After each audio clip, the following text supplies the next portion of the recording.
और देखिए इस वक्त एक अहम खबर आ रही है। बीजेपी सांसद प्रताप सारंगी से मिलने जा रहे हैं 3 मंत्री। आरएमएल अस्पताल जा रहे हैं केंद्रीय मंत्री। और इस बीच जो थोड़ी देर पहले प्रोटेस्ट हो रहा था, जिस तरह से संसद भवन की बाउंड्री वॉल पर चढ़कर ऑपोजिशन के सांसद प्रोटेस्ट कर रहे थे, बाबा साहेब अंबेडकर के अपमान का मुद्दा किस तरह से जोर शोर से उठाया गया है, ये आप तस्वीरों में देख सकते हैं। जमकर नारेबाजी की गई है। बाबा साहेब अंबेडकर की तस्वीरें हाथों में लेकर बाउंड्री वॉल के ऊपर चढ़कर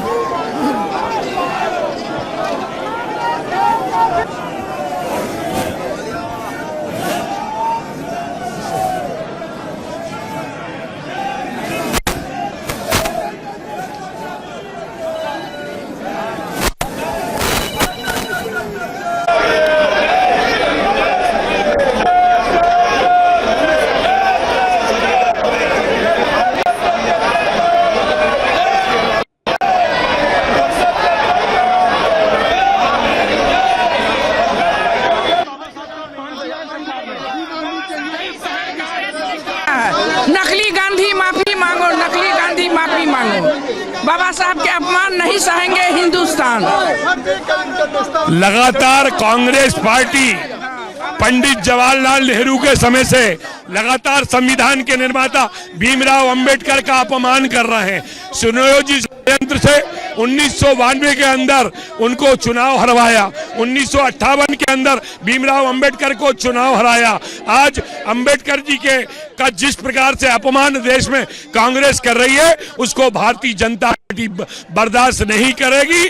और इसके लिए हमारे राहुल गांधी को माफी मांगना चाहिए, प्रियंका गांधी को माफी मांगना चाहिए, सोनिया गांधी को माफी मांगना चाहिए। अब इस देश के अंदर संविधान निर्माता भीमराव अंबेडकर जी के अपमान को देशवासी, भारतवासी, भारतीय जनता पार्टी के राष्ट्रभक्त कार्यकर्ता बर्दाश्त नहीं करेंगे। और पहली तस्वीर पर जरा गौर कीजिए, ये देखिए, ये वाली तस्वीर जो है संसद भवन की जो बाउंड्री वॉल है उसके ऊपर चढ़कर प्रोटेस्ट किया है ऑपोजिशन के तमाम सांसदों ने। और ऐसा पहली बार हुआ है, पहली बार ये तस्वीरें नए संसद भवन परिसर से सामने आई हैं, जहां बाउंड्री वॉल के ऊपर चढ़कर जो सांसद हैं वो प्रोटेस्ट करते हुए नजर आ रहे हैं। प्रताप सारंगी बीजेपी के सांसद, जिन्हें चोट लगी अब से थोड़ी देर पहले, वो क्या कह रहे हैं जरा सुनते हैं। राहुल गांधी एक एमपी को धक्का लगा, मेरे ऊपर गिर पड़ा और मैं नीचे गिर गया। किसने धक्का मारा? राहुल गांधी ने? हाँ, राहुल गांधी ने। राहुल गांधी ने धक्का मारा? राहुल गांधी। कौन सी जगह पे सर? सर किस जगह पे? सर किस जगह पे? किस जगह पे? सीढ़ी के ऊपर में मैं खड़ा हुआ था और राहुल गांधी ने आकर के एक एमपी को धक्का लगाया, वो मेरे ऊपर गिर पड़ा और मैं। कहाँ चोट लगी सर आपको? कहाँ चोट लगी सर? एक बार दिखा दीजिए। तो ये तस्वीरें आपके सामने हैं। प्रताप सारंगी जो कि बीजेपी के सांसद हैं, उन्हें आंख के पास चोट लगी है। राम मनोहर लोहिया अस्पताल में उन्हें भर्ती कराया गया है और वहां पर उन्हें देखने के लिए 3 केंद्रीय मंत्री भी जा रहे हैं। और दूसरी तरफ आपके सामने ये तस्वीरें हैं, पूरा ऑपोजिशन एक साथ एकजुट नजर आ रहा है इस मुद्दे को लेकर। बीजेपी के खिलाफ जोर शोर से हमले बोले जा रहे हैं। और तस्वीरें आपके सामने हैं जहां संसद परिसर में जो बाउंड्री वॉल है उसके ऊपर चढ़कर कांग्रेस के और तमाम विपक्षी सांसदों ने प्रोटेस्ट किया है। सबके हाथ में बाबा साहेब अंबेडकर की तस्वीरें सामने आ रही हैं। खास बात यह है कि ऑपोजिशन की तरफ से यह कहा जा रहा है कि बाबा साहेब अंबेडकर का अपमान हुआ है, गृह मंत्री इस्तीफा दें, वो माफी मांगे, तब तक ये प्रोटेस्ट जारी रहेगा। दूसरी तरफ भारतीय जनता पार्टी के जो सांसद प्रोटेस्ट कर रहे हैं वो ये कह रहे हैं कि कांग्रेस ने तो हमेशा से ही बाबा साहेब अंबेडकर का अपमान किया, कभी सम्मान नहीं किया, लिहाजा कांग्रेस के बड़े नेताओं को माफी मांगनी चाहिए। तो दोनों तरफ से माफी की मांग अब हो रही है। कांग्रेस और बीजेपी के सांसद संसद परिसर के मकर द्वार पर अब से थोड़ी देर पहले आमने सामने आ गए प्रोटेस्ट करते हुए, और उसके बाद धक्का मुक्की जैसी स्थिति बन गई। ये नहीं कहा जा सकता कि धक्का मुक्की हो गई, लेकिन धक्का मुक्की जैसे हालात बन गए, ऐसी स्थितियां बन गई। और उसमें बीजेपी के एक सांसद हैं प्रताप सारंगी, जिन्हें चोट आई है, आंख के पास उनको चोट लगी है। उसके बाद उन्हें आरएमएल अस्पताल में, राम मनोहर लोहिया अस्पताल में भर्ती कराया गया है, जहां पर बीजेपी के 3 मंत्री उन्हें देखने के लिए पहुंच रहे हैं। उनकी तस्वीरें भी हम आपको दिखा रहे हैं। जिस वक्त उन्हें चोट लगी उस वक्त की ये तस्वीरें हैं। और प्रताप सारंगी का ये कहना है कि दरअसल राहुल गांधी से एक सांसद को धक्का लगा और वो सांसद उनके ऊपर गिर पड़े, इस वजह से वो भी गिर गए और फिर उनकी आंख के पास चोट लग गई। नीचे कर लो आसिफ भाई। तो देखिए, ये 2 तस्वीरें इस वक्त आपके सामने हैं। एक तरफ आप प्रताप सारंगी को देख रहे हैं, बीजेपी के सांसद हैं, आंख के पास उनके चोट लगी है। और दूसरी तरफ पूरा ऑपोजिशन, समाजवादी पार्टी हो, कांग्रेस पार्टी हो, आम आदमी पार्टी हो, बाकी सारी ऑपोजिशन पार्टियां एक साथ लामबंद होकर प्रोटेस्ट करती हुई नजर आ रही हैं। इस मुद्दे पर कहा यह जा रहा है ऑपोजिशन की तरफ से कि बाबा साहेब अंबेडकर का अपमान हुआ है। गृह मंत्री अमित शाह ने जो बयान दिया है उसके लिए उन्हें माफी मांगनी चाहिए और उनका इस्तीफा होना चाहिए।